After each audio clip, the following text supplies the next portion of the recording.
fitting for us to start with the defending champions, the record title holders in the history of IPL. Of course, we're talking about one of our guests' favorite teams. It will not be a tough guess for our viewers as to whose favorite team it is. But yeah, we're talking about Mumbai Indians, and of course, when you talk anything about Mumbai, you've got to go to the resident Mumbaikar. Pratmesh, coming to you. I know I can see all smiles there. Mumbai has been consistently the best run franchise in the history of the IPL. They're probably CSK, but if you take the financial mismanagement aspect of it, they'll definitely lose certain points there. So, in my humble opinion, I feel they're the best run franchise in IPL right now. And in terms of the squad as well, the squad looks so well rounded. In Rohit Sharma, they have probably the best informed batsman in the world right now, especially the best white ball player in the world right now, without a shadow of a doubt. And of course, they have a plethora of options when it goes to their bowlers. I don't really need to remind our viewers about Jasprit Bumrah, Trent Bolt, their bowling coach, come player, Lasith Malinga. The list just goes on. They have Mitchell McClenaghan, and I'm sure you'll know their squad much better than me. So, what are your thoughts on the team? How do you think they're shaping up? They're going to play the opener, the blockbuster opener versus CSK. So, how do you think the team is looking for this season? I think the team looks well-rounded like every season. I think especially after the season in 2018 season, I think the 19 auction was really good, and again this season Mumbai really went into the auction with a solid strategy. Brought Chris Lynn in. That was a fantastic inclusion to the squad already, which is having a huge plethora of talent, as you said. And I think the only one thing that really concerns me about Mumbai Indians is that apart from Jasprit Bumrah, there is a definite lack of a proper Indian fast bowler. And you do have Dhaval Kulkarni, but everyone within the Mumbai setup itself might have their doubts on him. So we might see two bowling foreign players from Mumbai Indians in the team, and one of probably Quinton de Kock or Chris Lynn playing, and the other might be Pollard. It can be Pollard can also not play, and both of the wicket keeper from South Africa and Chris Lynn, the Australian opening batsman, might play. Lynn can play at 3 as well. So Mumbai, you have a huge, they have a huge benefit. They have a very flexible batting lineup as well. They have good all-rounders in the Pandya brothers. So I think again, when you look at Mumbai Indians, they probably look the most all-round, the most set squad in the IPL. So, there are huge expectations from this team again. And, as you know, it's an alternate year, so we do not really back them for the title. And the first game against CSK, Mumbai usually don't win the first game. So, but otherwise, yeah, I think it looks really solid, Mumbai Indians. Yeah, I mean, you spoke about their depth, and you spoke about the players that they have. Just reading off the squad that I can see here, 3 keepers that they have are Quinton de Kock, Ishan Kishan, and Aditya Tare. All three very, very qualified keepers and very, very good keepers and very good T20 players to boot. And if you have someone like Quinton de Kock, who's been one of the form players for South Africa, one of the very few form players, considering since he's taken up the captaincy, he's been fantastic. A question I have for you, Anurag, is slightly on the trickier side. Is I can see a lot of foreign players there with the 4 foreigner rule. It will be difficult for them to fit all of them in. So if they start with the Rohit Quinton opening partnership, that's one spot gone. You would expect Aaron Pollard definitely to be there. I think Trent Bolt might just edge over Mitchell McClenaghan with his slow ones and with his guile. And, that leaves the one spot, and you've got so many different people vying for that spot. So how do you think? Do you think that could pose a challenge, or we could actually see Mumbai go in with, say, maybe, just to remove the confusion, just go in with like 9 Indian players?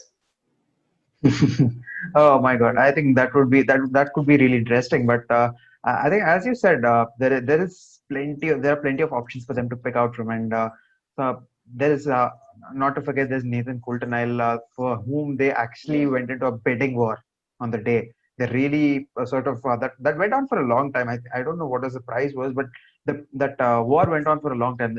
I don't know if they really wanted him, or they just wanted to price out Chennai Super Kings that day. But eventually they ended up getting him. So it'll be interesting how they use him, because he's a very good. He's another very good T20 bowler who has a good slower delivery, who gets those block holes really well, and anyone who bowls a good slower delivery now is an absolute advantage in those UAE conditions. So I'm really looking forward. And one of the dark horses in the Mumbai Indians lineup right now, I'm expecting is the Shafin Rutherford, because he's another very talented all-rounder from Guyana. He can bowl a few overs. He can smash the ball hard. Uh, it's going to be incredibly difficult for anyone in their sane mind to think how in the world can he get into the 11, especially when there are only four options available. I think that's going to be really tricky. I think one has to expect someone like a Kyron Pollard or you know, Creslin or someone like that to make way for him, but that seems highly unlikely. But I think I think as the tournament goes down, I don't wish to be negative, but I think we might see Creslin getting dropped a few times, because that's what we saw in the Caribbean Premier League. He was really struggling. It's not very easy for these Australian cricketers, especially who like the ball coming onto their bat, who like the ball skidding through the surface. For them, when the ball is sort of stopping and coming to them in slower conditions, they really struggle. And he is someone who has great bat swing. He's someone who loves the ball coming onto the bat. So I think it's exactly opposite to what he really likes. So I think we might see a little less of Creslin than what people are actually expecting. I hope that is not the case for our entertainment's sake. But I think, yeah, that is what I'm expecting, and I'm really expecting some big things for Ishan Kishan this season. I think this is one of his most important seasons for him. I think they brought in Creslin to play at the Wankhede Stadium. The Yeah, ball exactly. bounces Yeah, well. The outfield is fast, the stadium's small. You can hit big sixes all over the way, insanity as they call it. So I think they bought him for Wankhede. They bought him for stadiums like the Chinnaswamy, but yeah, unfortunately it's in Dubai. So that's going to be tough. yeah. Okay, I agree there. I think there are also a couple of players. As you said, it's an important IPL for Ishan Kishan. I think one of the forgotten men of Indian cricket is Surya Kumar Yadav. I think he's been Indeed, poor yeah. guy has been performing forever. I think I've seen like Aaron Fawad Alam. I think 2004. Yeah, I Ashwin. think I think 2014 was the first time I actually heard him break through into the IPL. Heard about him. Big The things next were AB de spoken. Villiers, they called him. Yeah, big things were spoken about him. He's a fantastic fielder as well. So Yeah. he was always in the limelight, whether it was batting or fielding as well. And he's been performing very well on the domestic circuit as well.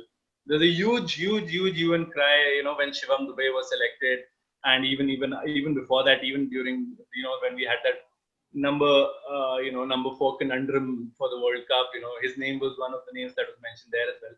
So, just as a last word on the Mumbai Indians, they do have a couple of players for whom, in terms of national and international selection, it will be really important. I think even for Hardik Pandya, it's been like what? I don't even remember. I think the World Cup just passed him by, sort of a thing. And apart from that, I've not really seen him fit beyond that or before that. So, I think this is going to be a very important series, a very important tournament for him. With the temperatures and the humidity there in the Middle East, and it is going to be tough. And as far as continuing Anurag's point, I think Creslin will find it difficult, because I don't trust his competency in terms of his competency towards the spinners, because you have three venues, the wickets are going to get worn down, and you're going to see more and more spinners. You've seen that in PSL as well. They're going to be low scoring matches. So I would think Mumbai would probably Creslin might be one of the people who would make way for another foreigner that they might prefer. So yeah, all in all, just as a final predictor, do you guys? I'm not gonna go all in, and I'm not gonna put you guys at a risk here. Just as a simple thing, do you guys see Mumbai making the playoffs? Simple yes or no. We'll Yeah. move on to the next team. I'd be really surprised if they don't. Pratmesh. I see Mumbai reaching the final. To be honest, I don't see them winning the final, but I see them reaching the final at least. I think somewhere down the line we might see a new winner in the IPL this season. So, but I hope Mumbai really comes to the final. Yeah, at the end of the day, I'm Mumbai because that's there. Okay, all right. So there it is. We have for viewers. If Mumbai do not reach the final, you know who to go after.